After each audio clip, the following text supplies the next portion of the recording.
Good evening, everybody. Welcome to Loftus Road. I'm stood in the middle of Storm Dara, so hopefully you can hear me because the wind is blowing quite significantly. And if not, I will go and either go higher up in the stand or go behind if you can't hear me, but hopefully you can. It's just a bad afternoon, wasn't it? I think, I'm not going to stretch this out for any longer than I need to. I feel like I'm getting a little bit of a sore throat myself, so I'll try and avoid going on for too long, but hopefully you can hear me amongst the wind, which is the thing I'm primarily concerned about. I might even actually just turn away from it. There we go. Right, hopefully you can all see me. Hopefully you can all hear me. Welcome to Loftus Road. That was really bad. Really, really bad. I think probably as bad Norwich City performance as we've seen maybe since the opening day against Oxford. As a collective, they never really got going. I think you could tell that after 5-6 minutes, just never felt right today. They never had any sort of sustained and quality moments of possession. There were individual performances. I think it's very hard to pick out anybody who was particularly positive in any facet. The goals were soft, bad officiating, bad goals that they conceded, a bad performance. It was just bad. All of it was bad from start to finish. And I'm probably stood here wishing that this game would have fallen victim to the Storm this morning because, it was just not a Norwich City team that turned up with any sort of endeavour or energy or quality. And they've been comprehensively beaten off the back of probably their own errors rather than being carved open or outplayed in all aspects. It was basics that they've struggled with, and obviously 2 set piece goals, which is 7 for the season they've conceded. I make it 3 in their last 4 games. I think 4 in their since West Brom. Sorry, that's what I'm trying to calculate. So what, 4 in 4. 2 today, 1 against Luton at the back post where it got flicked across, and 1 from the second phase against West Brom. I mean, it's really poor. Only Sheffield Wednesday have conceded more set pieces than them, and of course then we get to the travel sickness as well. And I said this, and I remember saying it after Norwich beat Cardiff last season in that game that probably proved to be a little bit of a turning point for them and for David Wagner. But you cannot go anywhere, and this is a general rule for Norwich. You cannot go anywhere, home or away, and concede the level of volume of goals that Norwich City are conceding and expect to win games consistently. It won't happen. You can't ship 2 goals consistently and just expect to keep scoring 3 because on the odd occasion where your attack doesn't function in the way that you like, or a team defends well against you, or you just have an off day as Norwich did today, you're bang in trouble, and Norwich were bang in trouble today. Look, let's start with where Yannis Officiating went in terms of team selection.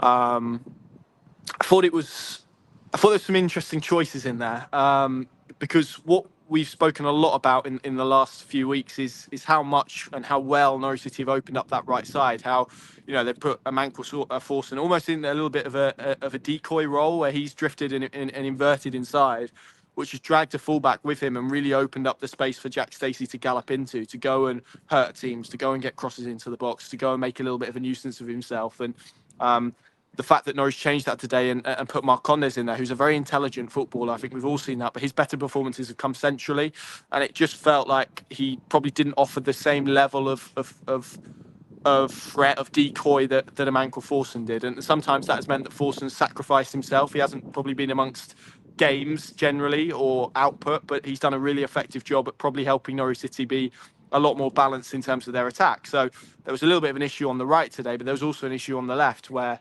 I'm not going to blame Callum Fisher for this because it's an incredibly hard job, but to do when you're inverted and you're also not left-footed, and it meant that Norwich really struggled to progress. And what QPR did very well was they pressed in the right areas and used the right triggers and forced Norwich City to keep playing to Callum Fisher. And there was part of this, I didn't think he got a lot of support from Anis Ben Slimani today.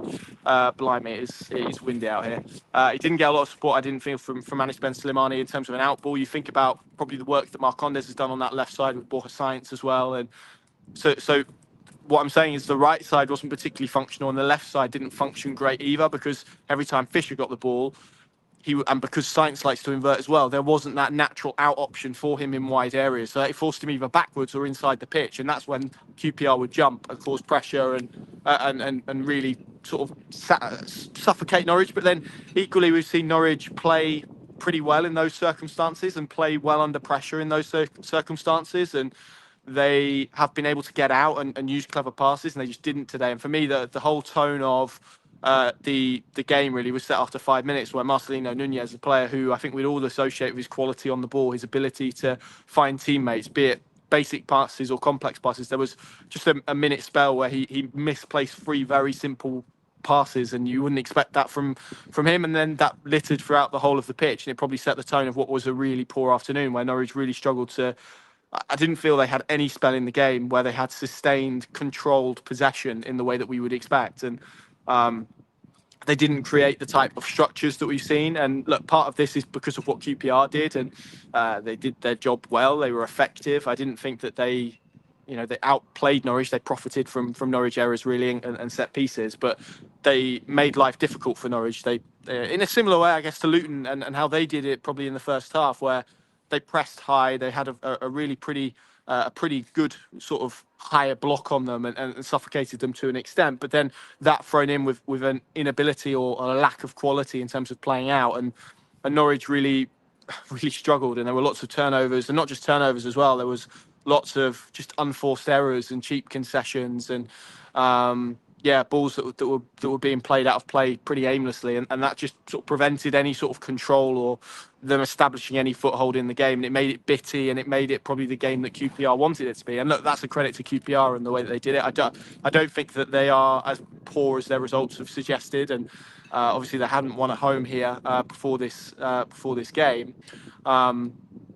But equally, they've lost now only one game more than Norwich, and they're in the bottom three. What's killed them this year is draws. So that says to me they've been competitive and fallen on the wrong side of results. And Norwich made it easy for them. And when you serve up the type of goals that Norwich serve up, I mean, the first set piece is so poor. You have three opportunities. The ball drops, and look, we can talk about the storm, we can talk about the weather. The ball drops out of the sky. Norwich City have three chances to clear it. I think Callum Doyle has two, Nunez has one. They both fail, and somehow the ball skims into the path of Dunn, and it's a smart finish. And then the second one is basic again. It was sharpish. It was sharpness. Sorry, it was a lack of sharpness, a lack of almost they were just slower today. They were just sluggish. And I think that's probably epitomised by the second set piece, which is a good ball in. It's a basic ball in, but you look at the run that Coley gets on Fisher and on McLean, and it's poor. It's almost like he's 2 seconds faster than them. And as soon as he makes contact onto that ball with the position that Gunn was in, sort of preparing for the cross, it was always going to be a goal. And that probably felt like the killer moment within this game. What I will say, and I'll probably come back to the officiating more generally, because I thought it was poor today, and I hope people who watch these reviews regularly know that I'm not really in a position to, I don't like to talk about refereeing performances in general, because let's be frank, it's not the reason that Norwich City have lost today. They've lost because they were bad, and they were substandard, and they were poor. And I thought in possession they were bad, and out of possession they were bad, and they didn't press with the same sort of level of enthusiasm and hunger that we've seen them do pretty well. And that ultimately has left Johannes Hoftorp probably asking why that seems to be the case on the road, where at home they look a completely different team. And look, this isn't a new Norwich City issue either. This was an issue that was going on last season as well. The fact that they were unable to sort of rise themselves away from home, and it was a bad record they had pretty much all the way throughout last season. And obviously a lot of these players weren't involved in that, but a lot of them were, and a lot of those experienced guys were. So yeah, it's one that feels like it needs the bonnet opened and a real deep dive into that. But my point was, in the build up to the second goal, I think Angus Gunn gets fouled by Coley. I think there's he comes out to clear the ball. He gets there first. I think he's fouled. I think it's a poor decision. That being said, he kicked it into the stand. There's a throw in. Norwich give away a silly free kick. They don't defend the set piece properly. So that's not a refereeing error that Norwich City conceded the goal, but maybe it could have been prevented in that initial instance. There's also one I know that Johannes Hoftorp is angry about. He felt there should have been a red card in the first half when Sienats got away from, I can't remember the defender who it was, but he swiped his leg out. There was no intention to play the ball. It was an intention to stop Sienats. It was an intention to halt play. And I remember being, I think it was Millwall last year, and a player did very similar and got sent off for it. I personally probably feel it was a yellow, and that was a fair reflection of what the challenge was. There was defenders on the cover, but I haven't watched it back. I need to watch back in terms of the intent and whatnot. But again, Norwich constructed nothing. I mean, all I've got in my head really was a chance that Slimani had in the first half. Obviously, the offside goals in the second half, which we'll come to. but beyond that, they did not create near enough chances to win this game. I don't really remember the goalkeeper of QPR having any sort of significant save to make, and you compare that maybe with the level of what Angus Gunn had to deal with today, and that tells you probably who was more effective in terms of those opportunities, and QPR, to their credit, were. But let's be honest, they didn't have to work that hard. So, yeah, 2-0 down at half-time, and that was a fair reflection, I felt, of the performance. Norwich were really bad, and I think if any of those players would have come off at half-time, nobody could have really blamed anyone or said anything, because, as I mentioned from the off, really, that it's very hard to stand here even and offer, yeah, Norwich were bad today, but what about this player? I can't do that today. It was a collective off-colour, error-ridden performance, and it's just disappointing, I think, after the progress that we all felt Norwich had made in those two home games where they'd scored goals and they'd looked good and looked more effective. And yes, there were errors in there, and you kind of accept that from what they're trying to do and how they're trying to build, but there's no excuse for the lack of desire, really, which is what it is at set pieces. It's a lack of desire.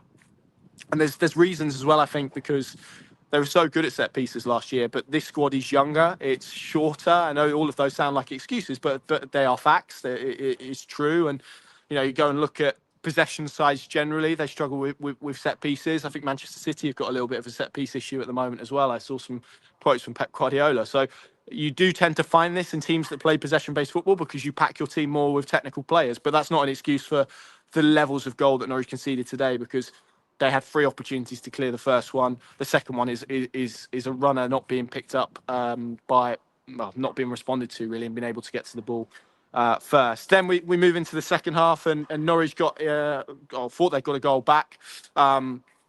And it was sort of worked out wide to Stacey, ball across to Sainz, who lifted in. Flag went straight up. Having seen replays of that one, I think he did just stray offside.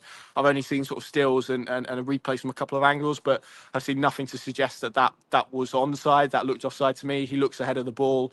He just doesn't look across the line, which is a shame, because about 90 seconds later, QPR have that killer for a goal. And again, it comes from Norwich City's own making, really, with Nunez playing a ball back to Doyle. He had a difficult afternoon, in truth, but the ball gets stuck under his feet. He gets robbed. Coley goes in and smashes it in. Angus Gunn is late to get down. I think it's one that I think he will watch back and reflect on and feel he should have done a lot better for. But at 3-0, Norwich, that was too big amount. 2-0, 1-0 felt too big a mountain, to be honest. 3 was Everest. It was impossible. And Norwich City, to their credit, they showed endeavour, and they kept trying to play the way that they want to play, and to try and play the way that they wanted to create opportunities, but it just wasn't lacking. And then obviously there was the one later on where Barnes brings the ball down, he pokes a ball through, it bounces up, Cianats puts it in, he's not in an offside position. That should have stood. It's a really poor decision from the linesman, who I think is in line with it. And Norwich also should have had a penalty as well, when I think it was Cruzene's cross. I can't remember. No, it was a cross from somebody, and it hits the arm. The arm's out here. It's a Stonewall penalty.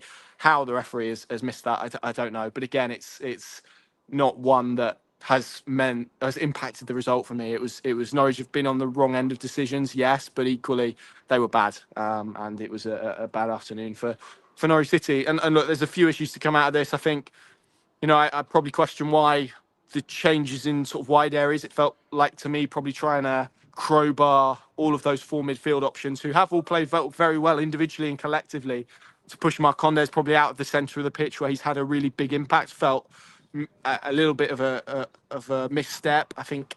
To have Fisher at left back probably just unsettled the balance of it. And again, it's not really his fault, because it's the role that he's being asked to play. But when you've got Ben Cruzene there, who's a natural left-footed option, I think there's even an argument that they could have dropped Callum Doyle in there today, given the type of game and opponent that he was up against.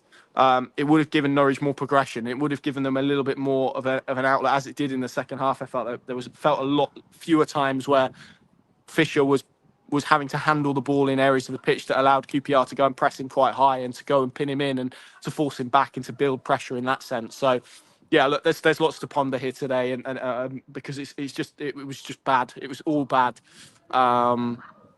And it's hard to put it any other way than that. I try and be straight with you, and I can't find a positive today in terms of that Norwich City performance and what they produced. And I can't find a player really who offered anything of any note at all that was worthy of singling out. They were they were just bad. And look, there's been flu in the camp this week, as there has been everywhere, to be fair. Johannes Oftorp felt it was good. He didn't use that as an excuse, because I'm sure other teams are having to deal with that. QPR, go and look at the injury list that they've got at this moment in time. They've got a lot of players out. Norwich have had mitigation in recent weeks for injuries. They don't anymore. This was just a really poor performance, and there's something seriously that needs to change about how they defend set pieces, but equally how they perform on the road, because they are not commanding games, controlling games with the same level of excellence that they are at Carrow Road, which has resulted in some of that attacking play. And equally, when you're making so many individual errors, to then go and ask Borja Sainz or your attacking players to constantly go and bail you out, it's not going to happen every week. It doesn't happen in Championship football, and they need to fix what they're doing to make themselves tighter defensively. And some of that is obviously down to set piece play, and some of it's down to structural stuff as well. So, yeah, it's one that I think poses a lot of questions. Obviously, the fact they have a game Tuesday night feels at the moment like a positive, because it gives them an opportunity to respond quickly and put this right. But just a bad day at the office, all told, and probably as angry as I've seen Johannes Hoftorp post-game. And I think the fact that neither he nor Kenny McLean tried to dress it up as anything other than what it was, really, which is a really bad day, is at least some recognition of the need to improve. Because, I can imagine maybe some previous Norwich City managers hiding behind the fact there's been illness in the camp and whatnot. And in reality, it was just a really bad day where Norwich lacked sharpness. And it was the basics, really. That's the frustrating thing, I think. The basics that QPR did well and the Norwich didn't. And that's been it's a continuation of a theme in that regard. Right, I'm going to get back into the warm. We're going to head back to Norfolk. Thank you very much for watching. Pinkham.com, of course, the place to go. We're going to record a podcast tomorrow, if you can stomach it, to maybe dissect a few more of those key issues in detail. And we'll be at Fratton Park on Tuesday, hopefully, for an improved Norwich City performance. Thank you very much for watching. Enjoy the rest of your Saturday evening, and we'll see you soon.